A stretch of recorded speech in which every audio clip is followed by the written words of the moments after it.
ओम शांति। आज बाबा मेरे लिए क्या कहा है। आज 10 जुलाई 2021 की साकार रूप से चले हुए महावाक्य सुनते हैं बाबा के। बाबा कहते, मीठे बच्चे अपने स्वधर्म में स्थित होकर आपस में प्यार से एक दो को ओम शांति कहो। ये भी एक दो को रिगार्ड देना है। प्रश्न, भक्ति में भी भगवान को भोग लगाते हैं, यहाँ तुम बच्चे भी लगाते हो, ये रस्म क्यों? उत्तर, क्योंकि ये भी उनका रिगार्ड रखना है। फल तुम जानते हो, शिव बाबा निराकार है, अभुक्ता है, खाते नहीं, लेकिन वासना तो पहुंचती है। हाँ? सर्वों का सद्गति दाता पतित पावन बाप है, तो जरूर भोग भी उनको लगाना चाहिए।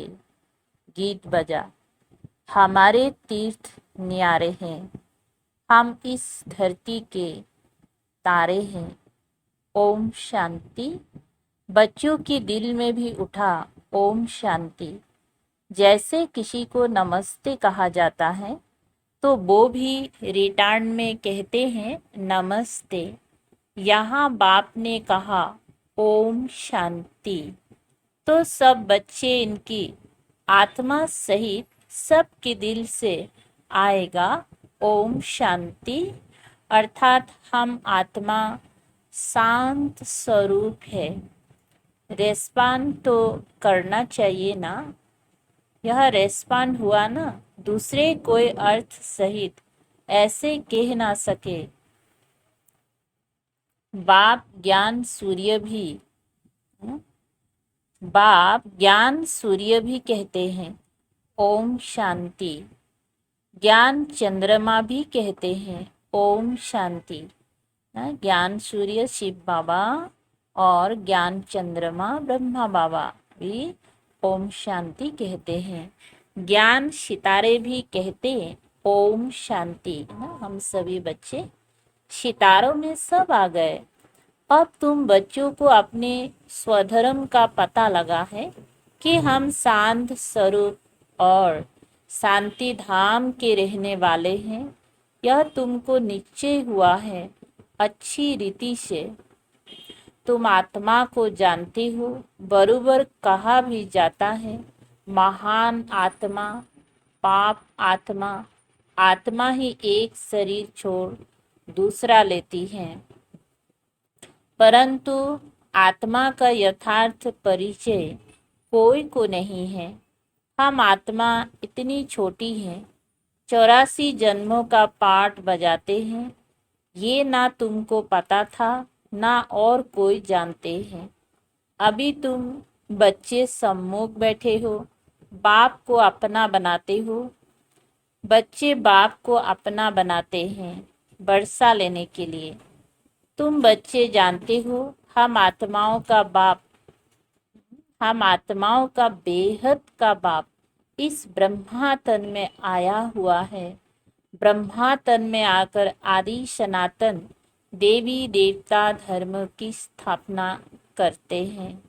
कल्प पहले भी आदि सनातन देवी देवता धर्म अर्थात सूर्यवंशी राजधानी स्थापन हुई थी।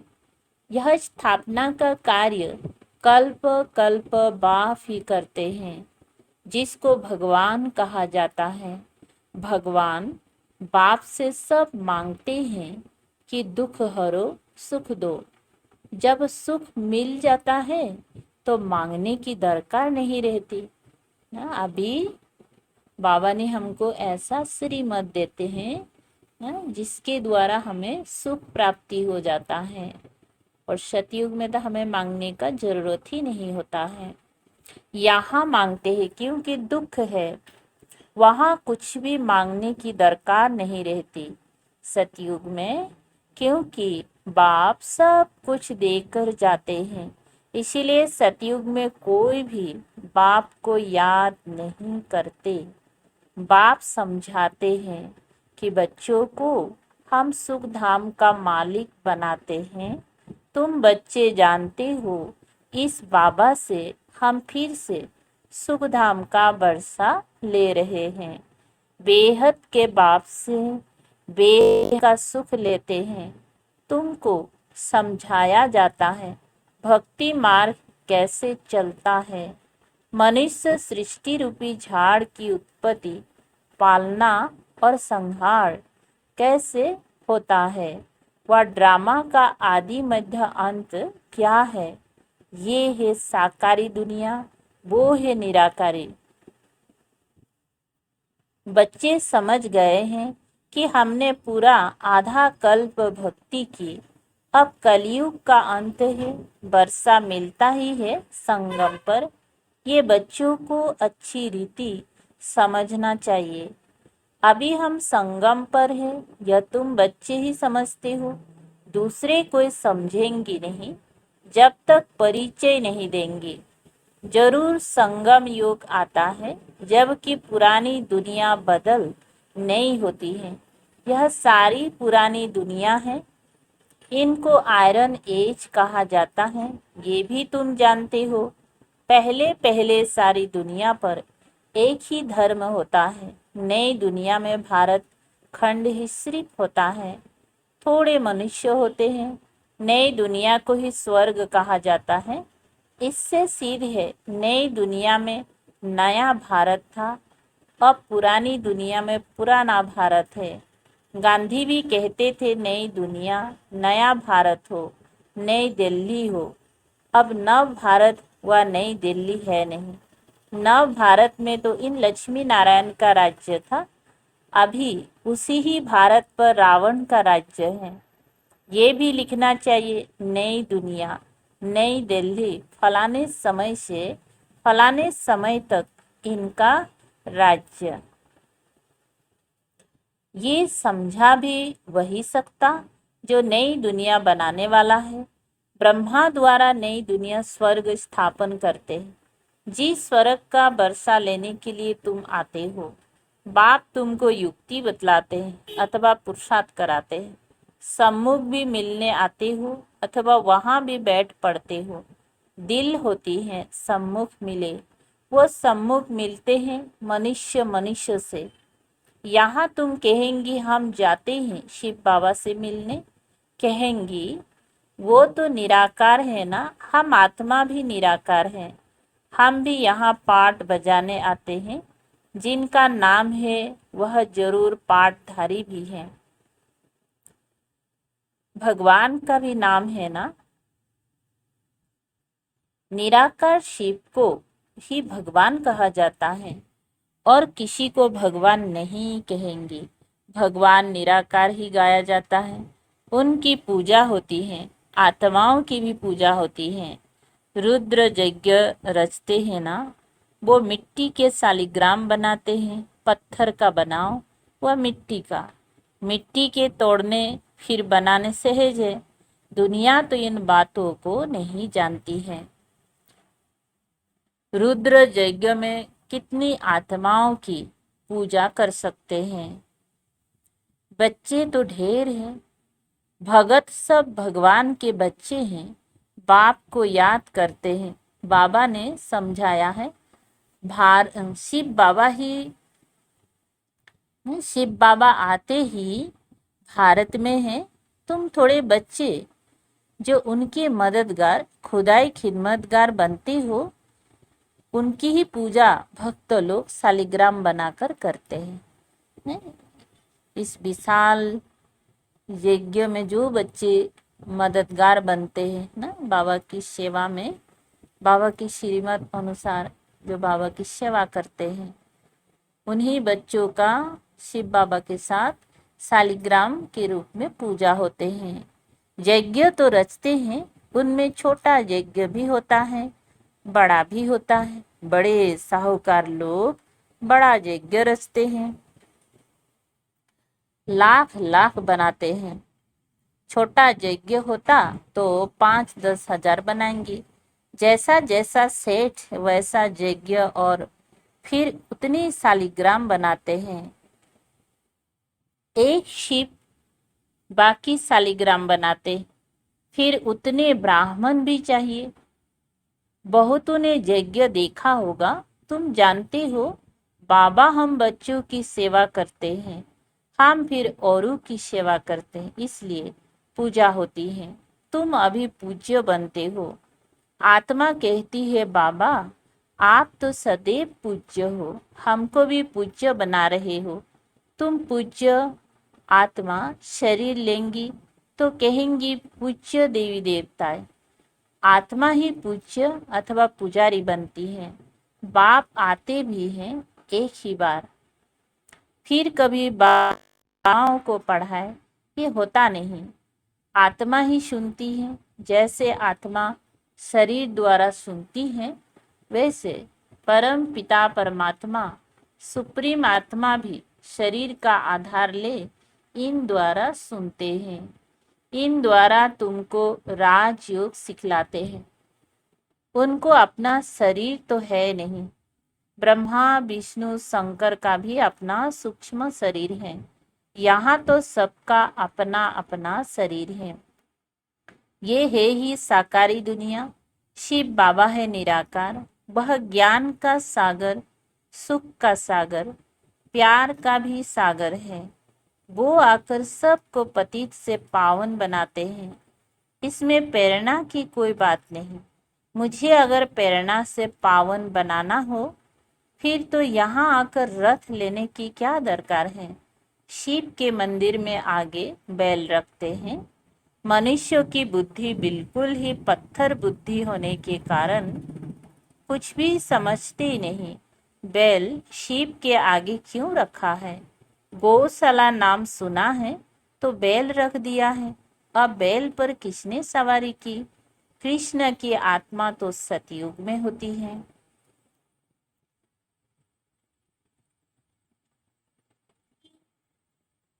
उनको क्या पड़ी है जो जानवर में आकर बैठेंगी? कुछ भी समझते नहीं। द्रौपदी भी एक थोड़ी ही थी, ढेर है जो पुकारती हैं। उन्होंने तो एक नाटक बना दिया है कि श्री कृष्ण साड़ियाँ देते देते जाते हैं, अर्थ कुछ भी नहीं समझते। अभी तुम बच्चे समझते हो। तुमको 21 जन्मों के लिए नंगर नहीं होना है। कहाँ की बात कहाँ ले गए हैं। भक्ति मार्ग की अथाह कहानियां हैं। कहते हैं ये कथाएं आदि सब अनादि है। पुनर्जन्म लेते सुनते आए हैं। अनादि भी कब से शुरू हुई, कुछ भी पता नहीं है। ये भी पता नहीं है कि रावण राज्य कब से शुरू होता है, उनका कोई वर्णन नहीं है। तुम कितनी सेवा करते हो, वो सूर्य चांद सितारे आदि तो है ही, सतयुग में भी है तो अभी भी है। उनका बदल सदल नहीं होता। तुम अब निमित्त बने हो। भारत को ही फिर से अंधियारा से निकाल रोशनी में लाने। भक्ति मार्ग को अंधियारा कहा जाता है। तुम्हारी महिमा है। तुम धरती के सितारे हो। सितारे हैं तो चांद सूर्य भी होने चाहिए। ये है तुम्हारा रूहानी तीर्थ। तुम ऐसी यात्रा पर जाते हो जहां से फिर इस मृत्यु लोक में नहीं आएंगे। अभी यह मृत्यु लोक है, फिर यहाँ ही अमर लोक होगा। द्वापर से मृत्यु लोक शुरू होता है। अब तुम सच्ची सच्ची अमर कथा सुन रहे हो। अमर लोक में जाने के लिए तुम समझते हो हम आत्माओं की यात्रा न्यारी है। तुम यहाँ बैठे यात्रा पर जाने का पुरुषार्थ करते हो। याद से ही तुम्हारे विकर्म विनाश होंगी। वो यात्रा पर जाते हैं, विकर्म विनाश कहाँ होते। शराब की तो मनुष्य में इतनी आदत है जो छिपा कर जरूर ले जाते हैं। आजकल तो बहुत गंदे भी होते हैं यात्रा में। है तो सब पतित ना। जैसे ब्राह्मण पतित वैसे यात्री भी पतित। पंडे लोग यात्रा कराते हैं, पावन थोड़ी है। तुम तो पवित्र रहते हो, सच्चे ब्राह्मण तुम हो। हाँ, बाबा ने हमें क्या सम्मान दिया, तुम सच्चे ब्राह्मण हो, तुम्हारी आत्मा पवित्र रहती है, याद की यात्रा से ही तुम पवित्र बनते हो, सतु प्रधान बनना है। बाबा बार बार लिखते हैं, मीठे बच्चों, ये शिव बाबा ने आत्माओं को लिखा है, मुझे याद करो तो तुम तमो प्रधान से सतु प्रधान बन सतु प्रधान दुनिया के मालिक बन जाएंगे। बस एक ही डायरेक्शन है मुख्य, कितना सहज है। याद से ही विकर्म विनाश होंगी, याद नहीं करेंगी तो विकर्म नहीं विनाश होंगे, फिर सजा खाएंगे। बाबा तो कहते हैं तुम कहाँ भी जाओ कमाई कर सकते हो, उठो बैठो खाओ, सिर्फ बाप को याद करो, तुम्हारी कमाई है। बच्चों के लिए तो और ही सहज है, इसमें कोई अटेंशन आदि की बात ही नहीं। श्रीनाथ के मंदिर में श्रीनाथ की याद में बैठते हैं, भोग लगाते हैं। वहाँ श्रीनाथ का मंदिर में भी क्या भोग लगता है तो पत्थर की मूर्ति ना। भोग भी किसको लगाना चाहिए, अधिकारी तो एक शिव बाबा ही है।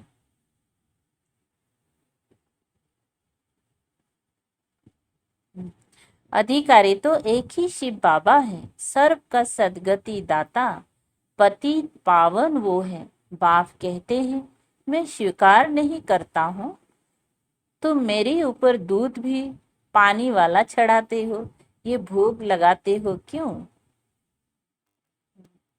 बोलते ऐसे पानी वाला दूध चढ़ाते हो, ये भोग लगाते हो क्यों? मैं तो निराकार अभोक्ता हूँ, मेरी क्या पूजा करते हो, मेरे आगे भोग रखेंगे। लेकिन भक्तों ने भोग लगाया, उन्होंने ही बांट कर खाया। तुम जानते हो शिव बाबा को भोग तो जरूर लगाना है, फिर बांट कर तुम खाते हो, ये जैसे किसी का रिगार्ड रखना है। हम शिव बाबा को भोग लगाते हैं, शिव बाबा का भंडारा है ना, जिसका भंडारा है उसको भोग जरूर लगाना पड़े। भल तुम भोग लगाते हो, खाते भी तुम बच्चे ही हो, ये ब्रह्मा खाता है, मैं नहीं खाता हूँ। ब्रह्मा खाते हैं क्योंकि शरीरधारी है, लेकिन शिव बाबा नहीं खाते हैं। बाकी वासना तो आएंगी ना। बहुत अच्छा भोग बनाया है, कहने के लिए आर्गन्स तो है ना, ये ब्रह्मा खा सकते हैं, ये शरीर तो इनका है ना, मैं सिर्फ इनमें आकर प्रवेश करता हूँ, मुख ही काम में लाता हूँ।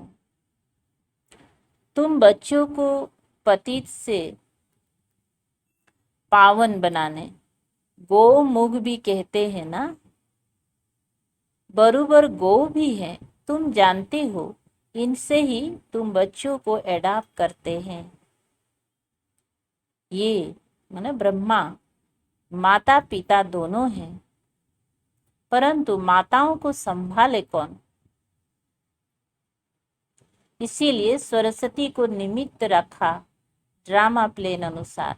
माता गुरु की महिमा भी चाहिए ना। गुरु तो पहले नंबर में मशहूर ये है, गुरु ब्रह्मा ठीक है, जैसे बाप वैसे बच्चे। तुम ब्राह्मण भी सच्चे गुरु बनते हो, सबको सच्चा रास्ता बताते हो स्वर्ग का। आत्मा ही मुख से रास्ता बताती है कि मन मना भाव मध्याजी भाव, बाप माँ बच्चे सब वही रास्ता बताते हैं। यहाँ तुम सम्मुख बैठे हो, याद रहती है, फिर घर जाते हो तो बहुत बच्चे भूल जाते हैं। यहाँ आनंद आता है, बाबा पास आए, बाबा कहते सुदर्शन चक्रधारी बन। यह युक्ति बताओ कि मुक्तिधाम बाप को और बच्चे को याद करो। अच्छा मीठे मीठे सिकलधे बच्चों प्रति माता पिता बाप दादा का याद प्यार और गुड मॉर्निंग। रूहानी बाप की रूहानी बच्चों को नमस्ते। हम रूहानी बच्चों की रूहानी बाप दादा को याद प्यार गुड मॉर्निंग और नमस्ते नमस्ते। शुक्रिया बाबा। धारणा के लिए मुख्य सार है। 1 नंबर, आपस में एक दो व बाप को यथार्थ रिगार्ड देना है। आपस में एक दो को व बाप को यथार्थ रिगार्ड देना है। बाप भल अभुक्ता है, लेकिन जिसके भंडारे से पालना होती है उसको पहले स्वीकार जरूर कराना है। 2 नंबर, पूजनीय बनने के लिए खुदाई खिदमतगार बनना है, बाप के साथ सेवा में मददगार बनना है। जब आत्मा और शरीर दोनों पावन होंगे तब पूजा होगी। वरदान, स्वयं को जिम्मेवार समझकर हर कर्म यथार्थ विधि से करने वाले संपूर्ण सिद्धि स्वरूप भव। विस्तार, इस समय आप संगम युगी श्रेष्ठ आत्माओं का हर श्रेष्ठ कर्म सारी कल्पों के लिए विधान बन रहा है।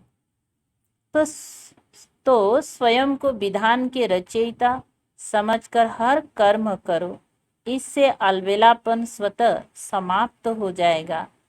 संगम युग पर हम विधान के रचयिता जिम्मेवार आत्मा हैं, इस निश्चय से हर कर्म करो तो यथार्थ विधि से किए हुए कर्मों की संपूर्ण सिद्धि अवश्य प्राप्त होगी। स्लोगन है, सर्वशक्तिवान बाप साथ हो तो माया पेपर टाइगर बन जाएगी। ओम शांति। शुक्रिया बाबा, थैंक यू बाबा।